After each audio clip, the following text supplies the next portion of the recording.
Hello and welcome into our final section of notes here. We are looking at the Northern Renaissance today and the legacy of such an important event in European history.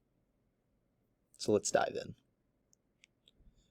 So the Northern Renaissance is mainly just a continuation of the Renaissance as a whole. The Renaissance spreads north over time to other parts of Europe beyond Italy. And basically what we see is that Northern and Western Europe is a little bit different. You have larger kind of centralized monarchies, places like the Holy Roman Empire to an extent, as well as France, Great Britain, and those kingdoms of the like. Nonetheless, art and literature do blossom there as well. Case in point, in England, you have William Shakespeare, who creates tons of classical works during this time. And we see all sorts of artists that employ humanism, not only to show human and their achievements, but we also see that the flaws of human nature. And some of this can be seen in the painting below by Hieronymus Bosch. One of the big things that have really come out of this time period, though, in the Northern Renaissance is more so related to, again, writing and religion a little bit. One of the things that we see is that most people in Europe were not literate. A lot of church literature, a lot of the stuff that was written in Latin, and most people could not read that. What we see is that during the Renaissance and the Northern Renaissance, writing starts to be done in the vernacular, right, or the writing in one's native language. And because people can understand the language that they speak when it's written down, we see that there's a rise in reading, but not only reading, but that there's learning and sharing of ideas. This only proceeds even more when in 1440 you have Johann Gutenberg that uses movable type to create the printing press. And this then makes it so that instead of copying word for word with a scribe what is written down, you can now produce quick and cheaply produced books. And this leads to even more of a spread of ideas and literature during this time period. Here's a little clip of Pawn Stars looking at a copy of one of the leaves of the Gutenberg Bible. So watch this and enjoy. What have we got this time? Okay, this time I have brought for you the most incomplete book that I've ever brought. This is an actual printed page from the Gutenberg Bible, the very first printed book. Well, there was printing before Gutenberg's printing press, but those all sucked. This time I think I brought Rick something really unbelievable. It's a single leaf from the Gutenberg Bible. It's really the first substantial printed book in the history of the world. So we have a leaf here, which is a page. This is one page from the Gutenberg Bible. You may ask why there is only one page. In the 1920s, a famous book dealer named Gabriel Wells came upon an incomplete copy of the Gutenberg Bible, and he broke it up into single pages, and he put it with a bibliographical essay, and he had it very beautifully bound, and he sold them as single pages where he puts a leaf of the Gutenberg Bible and in the approximate years that they believe it was printed. Is it printed on the other side? Yeah, it's a double-sided leaf. It's printed on very fine paper that they imported from Italy into Germany in the period. And it's been hand rubricated with colors, with red and blue, after it's been printed, so that it looked more like a manuscript. That's pretty amazing. The Gutenberg Bible to this day is regarded as one of the most beautifully printed books. He had to invent the type. He had to invent the press that it went into. He had to invent the ink. It was a massive undertaking.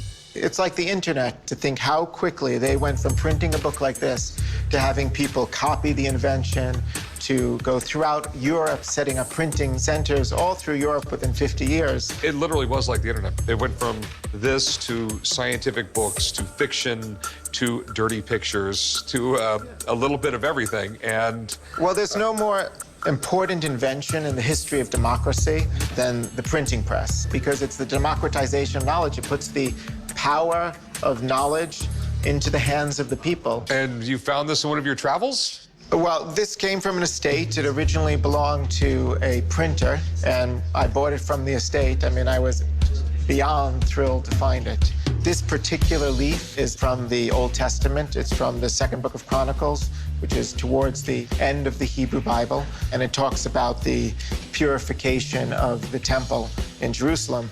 Cool. Okay, so the big question, how much you want for it? I came up with a number, and you better brace yourself, but remember the importance of the book, of $65,000 for the page. Okay.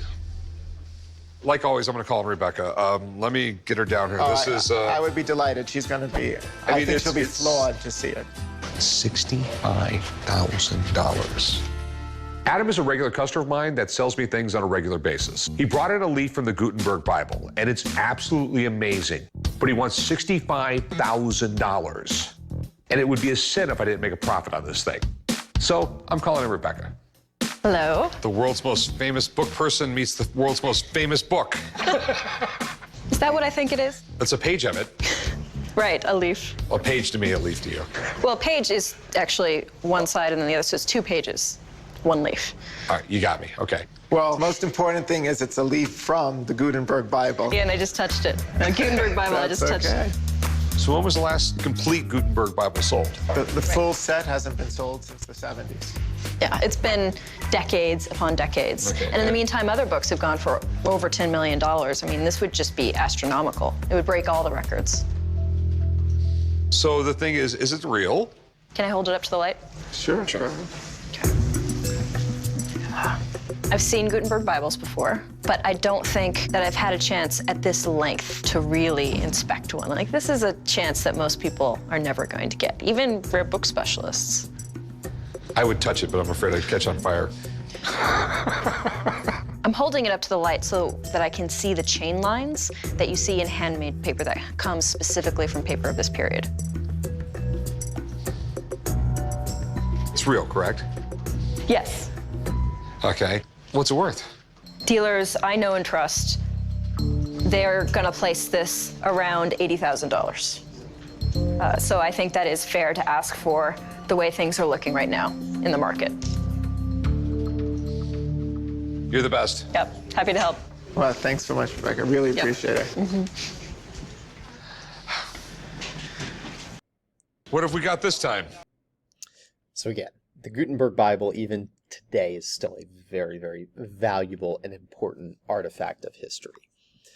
When we look at the Renaissance, though, and the legacy of it, one of the things that comes up is, all right, how did you fund this explosion of art? And it really comes down to the fact that economically, Europe, and Italy in particular, was on a rebound. There was these individuals that were very wealthy, that called patrons, that were able to buy and to pay for all this new art and architecture because they felt that they had a duty not only to themselves to show their power by funding these pieces of art, but also to humanity for, again, bringing this into their cities as a point of pride. They'd paid to have these portraits painted of themselves. They would have buildings named after themselves. And things created, again, to show their power, their importance, and their loyalty or pride in where they lived. These wealthy families could be patrons like the Medicis. We had government officials, church patrons like the Pope that would commission things, all that were tied into this patron class of individuals. So when we look at the Renaissance and we say, okay, how did this really come about and what are the long-term effects? You have several changes. The first is artistic changes. Realism, perspective, they really start to come in and hold their own in the techniques that are used and the values that are placed in art. We see both secular and religious ideas, which is a little bit of a shift because during the Middle Ages, it was very much religious art that was only being created. We also see that literature was now being produced in the vernacular or local languages, which is a big change from the Latin that was being used effectively in most places where religious text was written. In terms of social changes, there's an increase of information. we see that there's more focus on individuals, and that people begin to question a lot of things because they're important and they can make their own decisions as an individual or someone valuing individualism. You can ask questions about what's going on in the world. And this starts to really spark some changes here, especially moving forward into future eras. So just something to think about and ponder here as we finish up this third section of notes. I hope the video was enjoyable and informative, and hope you listen and check out some of the other content on historical periods. Thanks for listening.